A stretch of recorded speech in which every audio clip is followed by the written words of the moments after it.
El espacio aéreo polaco fue puesto en alerta máxima temprano, en la mañana del miércoles 10 de septiembre, y esta vez no se trataba solo de la guerra al otro lado de la frontera. Los radares del ejército polaco rastrearon simultáneamente múltiples vehículos aéreos no tripulados, activando la cadena de mando y control en cuestión de segundos. Los aviones de combate despegaron, las baterías de defensa aérea en tierra tomaron posiciones de disparo, y el espacio aéreo fue restringido gradualmente. La Fuerza Aérea Polaca y la OTAN estaban en alerta máxima. El Comando de Operaciones de las Fuerzas Armadas Polacas confirmó que el espacio aéreo del país había sido violado repetidamente por UAVs tipo Shaded rusos. Este ataque ruso fue una maniobra que desencadenaría el artículo 5 de la OTAN. Los funcionarios del gobierno de Varsovia argumentaron que esto no era una violación, sino un acto de agresión dirigido directamente a la seguridad de los civiles. Aviones de la OTAN derribaron drones rusos que violaron repetidamente el espacio aéreo polaco durante un bombardeo nocturno en Ucrania. Polonia anunció que 4 de los 19 drones que entraron en el espacio aéreo ruso fueron derribados, mientras se instaba a los ciudadanos a permanecer en el interior. Aviones de combate pertenecientes a Polonia, los Países Bajos e Italia despegaron para interceptar más de 10 drones. Cazas F-16 polacos, F-35 holandeses, aviones de vigilancia AWACS italianos y aviones de reabastecimiento aéreo compartidos por la OTAN participaron en la operación, que duró toda la noche. El ministro de Defensa polaco, Cezary Tomczyk, declaró que se había informado al presidente y al primer ministro polacos de que se había lanzado una operación para neutralizar los objetos que violaban el espacio aéreo polaco. Posteriormente, se hicieron declaraciones oficiales una tras otra de que los drones rusos habían sido derribados y que se estaba llevando a cabo una búsqueda de los restos caídos. Se informó que los vehículos aéreos no tripulados rusos estaban aproximadamente a 40 kilómetros dentro del espacio aéreo polaco antes de ser derribados. Se emitieron advertencias al público polaco para que permaneciera en interiores y reportara cualquier escombro que cayera. Los funcionarios del gobierno de Varsovia ordenaron a aproximadamente 8.7 millones de personas, que constituyen alrededor de una cuarta parte de la población de Polonia, que se queden en casa. Esta situación demostró una vez más que las violaciones fronterizas no son solo noticias cansadas, sino un umbral con riesgo de escalada. El primer ministro polaco, Donald Tusk, anunció que estaban en contacto constante con el secretario general de la OTAN y que las fuerzas aliadas también habían sido desplegadas. Donald Tusk dijo que se está llevando a cabo una operación respecto a las múltiples violaciones del espacio aéreo polaco. El ejército utilizó armas contra los objetivos. Estoy en contacto constante con el presidente y el ministro de Defensa. Desde el inicio de la guerra en Ucrania, el conflicto más grave entre Rusia y la alianza ha escalado el conflicto a un nivel sin precedentes. Polonia, como miembro de la OTAN, está protegida bajo el artículo 5. Esta fue la primera vez que aviones de la OTAN fueron desplegados contra amenazas potenciales en el espacio aéreo aliado, dijo, añadiendo que los sistemas de defensa aérea Patriot de la OTAN en la región detectaron los drones, pero no fueron desplegados. Un portavoz dijo que la alianza se reuniría hoy para discutir cómo responder. Este fallo se debió, al menos, al hecho de que los drones letales de Rusia no causaron ninguna baja en Polonia. Si no hubieran sido derribados en una operación de defensa aérea que involucró aviones F-35 de los Países Bajos, la situación podría haber sido diferente. Por esta razón, Donald Tusk pidió la implementación del artículo 4 del acuerdo de la OTAN en su discurso al Parlamento. El artículo 4 otorga a los Estados miembros la autoridad para remitir un asunto al principal órgano de toma de decisiones políticas. Tusk dijo, el derribo de estos vehículos aéreos no tripulados que representan una amenaza para la seguridad cambia la situación política. Por lo tanto, las consultas aliadas tomaron la forma de una solicitud formal para activar el artículo 4 del Tratado de la OTAN. Esto allana el camino para el artículo 5. La OTAN no invocó formalmente el artículo 5, pero lo implementó efectivamente. Las capitales aliadas advirtieron en declaraciones conjuntas que una repetición tendría un costo con consecuencias más severas. El presidente de Estados Unidos, Donald Trump, dijo que debemos imponer sanciones que arruinen la máquina de guerra rusa y armar a Ucrania con armas capaces de atacar a Rusia. El representante estadounidense, Joe Wilson, dijo, Rusia está atacando a Polonia, aliada de la OTAN, con UAVs Shahed fabricados en Irán. Esto es un acto de guerra. Estamos agradecidos por la rápida respuesta de los aliados de la OTAN. Estas declaraciones mostraron cómo la OTAN y Polonia están cooperando contra el intento de ataque con UAV de Rusia y que el artículo 5 podría ser invocado en cualquier momento. Junto con las acciones actuales que se están tomando aquí, también deberíamos considerar lo que podría suceder en una simulación de respuesta de 72 horas sobre posibles movimientos respecto a la crisis de envío de UAV de Rusia contra Polonia. Se anunció que Chelm y Samutsk estaban entre las ciudades bajo amenaza. Después de tal movimiento, la intensidad de CAP se incrementaría y los escalones de Haibad se redistribuirían dentro de las primeras 12 horas.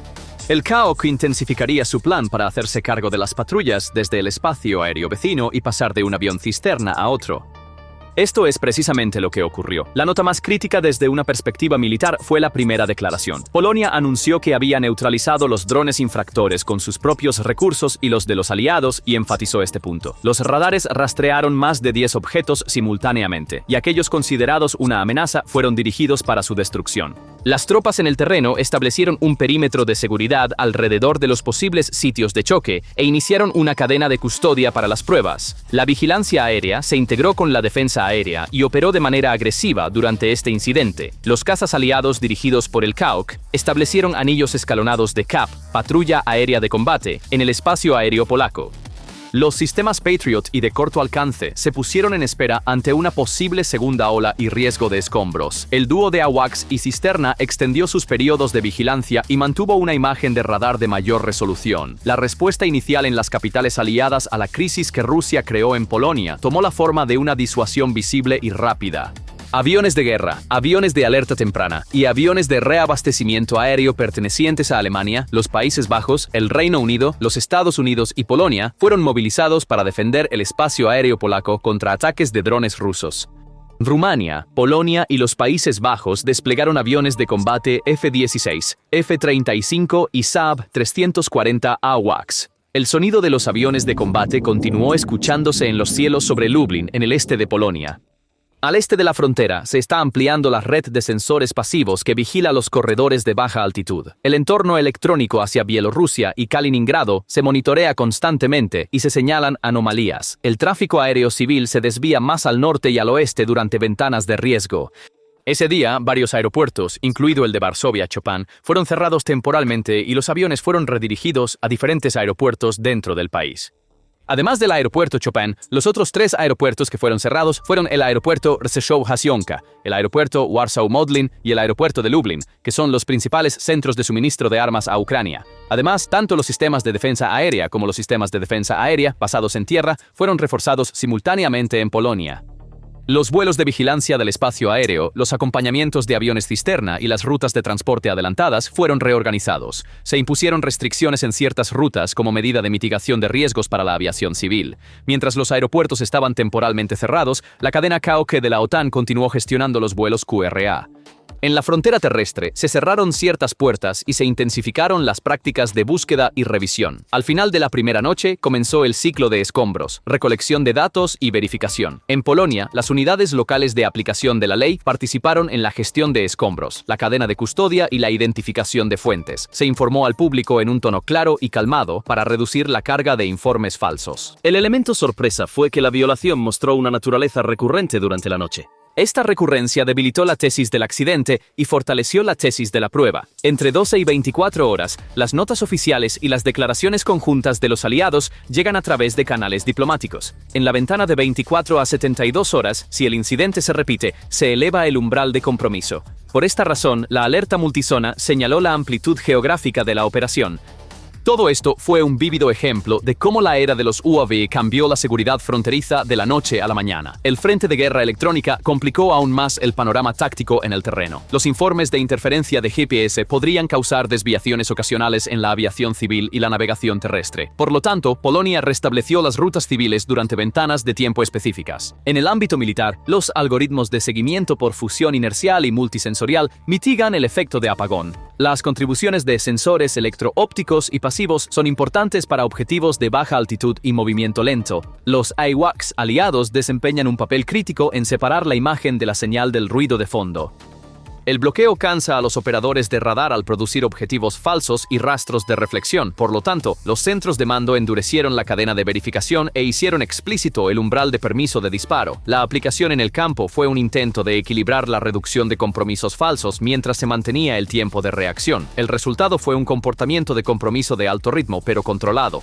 En esta simulación, el riesgo de falsas alarmas y compromisos falsos nunca puede ser eliminado. Un entorno electromagnético complejo, especialmente en noches ocupadas, hace que la discriminación de objetivos sea difícil. Por lo tanto, la regla de múltiples sensores y múltiples confirmaciones sigue siendo crítica. Disparar tiros medidos sin comprometer la velocidad al mismo tiempo es una cuestión de entrenamiento y disciplina. Por otro lado, las reglas de compromiso de Polonia también tuvieron en cuenta el trágico incidente que involucró un misil de otro país en 2022. Ese incidente planteó preguntas persistentes sobre de quién era el arma, a qué altitud y cuál era la tasa de conversión de amenaza.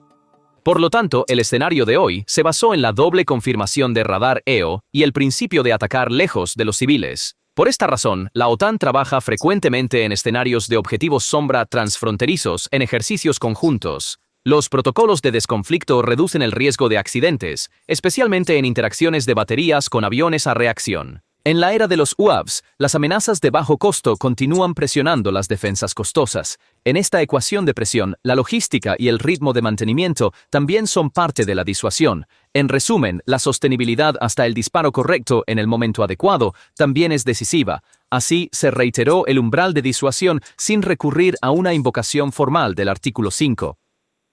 Esta ventana de advertencia en Polonia ocurrió 3 días después de que Rusia lanzara un intenso asalto nocturno en el oeste de Ucrania. Una ola récord de más de 800 UAVs y docenas de misiles dirigidos a Kiev ya había dado forma al resto de la noche. Mientras fuentes ucranianas informaban de incendios que afectaban al complejo gubernamental en la capital, las sirenas continuaban sonando en las provincias occidentales. Ahora se estaba desarrollando una prueba real a altitud polaca. Esta situación crítica marcó uno de los momentos de alarma más agudos para la vigilancia aérea de la OTAN en la guerra de 2 años. Al otro lado de la frontera, destellos sucesivos en la pantalla del radar de Polonia cambiaron la imagen aérea de gris a rojo. Este patrón se veía como la táctica de Moscú de probar el umbral de la OTAN mientras ejercía presión sobre Ucrania.